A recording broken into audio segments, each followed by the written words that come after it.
সব রাজনৈতিক দলের নেতা একটা কথা বলে, নো দিল্লি নো পিন্ডি। আমার স্লোগান আর একটু লম্বা, no Delhi no Pindi, no London no Washington. বাংলাদেশের ভাগ্য নির্ধারণ করবে বাংলাদেশের 14 কোটি মুসলমান, কাউকে নাক গলাতে দেওয়া হবে না। আরেকটু মুসলিম সম্প্রদায় আমাদের স্বাধীনতায় হাত দিতে চায়, এটা হচ্ছে খ্রিস্টান মিশনারি কর্তৃক পরিচালিত ঈসাই জামাত। খ্রিস্টানদের একটা গোপন দল, 1978 সালে তারা বাংলাদেশে ঢুকছে। তারা নিজেদেরকে বলে যে আমরাও মুসলমান, তবে ঈসার উম্মত মুসলমান। ঈসার উম্মত মুসলমান না খ্রিস্টান? 78 সাল থেকে এই পর্যন্ত 2.5 লক্ষ পরিবারকে তারা খ্রিস্টান বানিয়েছে।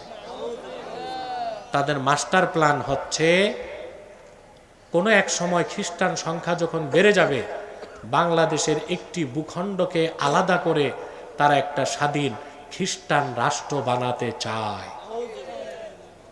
হইতে দিবেন?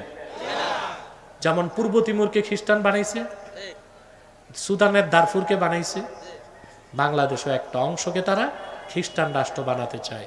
এটা হচ্ছে 3টা টেরিটরি নিয়ে। কয়টা? ভারতের মিজোরাম, আরাকানের মায়ানমার আর বাংলাদেশের পার্বত্য চট্টগ্রাম, এই 3টা অঞ্চল নিয়ে একটা খ্রিস্টান রাষ্ট্র বানাতে চায়। তা আমরা চুপচাপ বসে আছি? তাহলে তো আমাদের নাকের ডগায় খ্রিস্টান রাষ্ট্র হবে। যেভাবে ফিলিস্তিনের মুসলমানের ঘুম হারাম করেছে ইসরায়েল, বাংলাদেশের মুসলমানের ঘুম হারাম করবে সেই খ্রিস্টান রাষ্ট্র। হতে দিবেন? এটার বিরুদ্ধে প্রতিবাদ নাই কেন? কথা বলেন। এটার বিরুদ্ধে প্রতিবাদ নাই কেন? বাংলাদেশে বলে কি, আমি একটা স্লোগান দিব, আমার সাথে বলতে পারবেন? সব রাজনৈতিক দলের নেতা একটা কথা বলে, নো দিল্লি নো পিন্ডি, বলে না? আমার স্লোগান আর একটু লম্বা, no Delhi no Pindi, no London no Washington. বলতে পারবেন? No Delhi no Pindi, no London no Washington. বাংলাদেশের ভাগ্য নির্ধারণ করবে বাংলাদেশের 14 কোটি মুসলমান, কাউকে নাক গলাতে দেওয়া হবে না।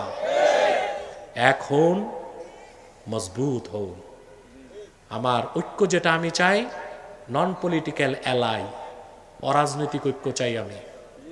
এই জন্য আমাকে সবাইকে লাগবে, বিএনপি লাগবে, এনসিপি লাগবে, জামাত লাগবে, আওয়ামী লীগ লাগবে, সকল দলের মুসলমানকে আমার লাগবে। কথা বলেন। যারা আমাদের পোস্টার ছিঁড়ছে, এই কচুয়ায় ছিঁড়ছে না? বাংলাদেশের বিভিন্ন জায়গায় ওরা এই কাজগুলো করতেছে ব্যক্তি আক্রোশ থেকে আমার সাথে। তাদের মাথা ব্যথা, হুজুর কেন পিআর নিয়ে কথা বলে, উনি কেন গণভোট নিয়ে কথা বলে? আরে আমি তো এই দেশের নাগরিক। আমার বংশের যারা, তারা ভিসা পাসপোর্ট নিয়ে আসে জৌনপুর থেকে। আমার জন্ম বাংলাদেশে, আমি বাংলাদেশের নাগরিক। এই দেশের মুসলমানকে বুদ্ধিভিত্তিক নেতৃত্ব দেবার দায়িত্ব আমার হাতে। সেজন্যই তো আমরা পার্সেজ হই নাই। কি দিবে? আমি পার্সেজ হলে বহুত অফার আসছে নারায়ণগঞ্জের 4 আসনের জন্য বড় বড় দল থেকে। আমি বিনয়ের সাথে প্রত্যাখ্যান করেছি। ওইসব আশা আকাঙ্ক্ষা আমার নেই। মানুষের আশা আকাঙ্ক্ষা কতটুকু থাকে? আমাদের আব্বাসী বংশ 700 বছর দুনিয়া শাসন করছে, আমরা তো সেই বংশের সন্তান। অতএব অল্প পয়সায় ধারণাতীত কম মূল্যে বা অধিক মূল্যে কেউ কিনে ফেলবে আমাদেরকে, তা সম্ভব না। যারা পোস্টার ছিঁড়ছো, অন্যায় করেছো। আমি প্রতিবাদ করি বলেই তোমাদের দলের নেতারা বহু সংশোধন হয়েছে।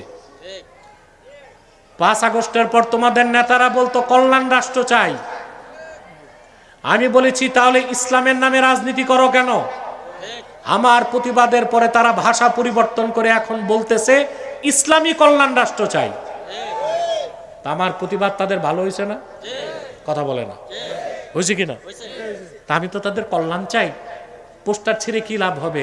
কিছুই হবে না, তোমরাই ধ্বংস হয়ে যাবা। আল্লাহ আমাদেরকে কবুল করুক, মঞ্জুর করুক। বলুন আল্লাহুম্মা আমিন।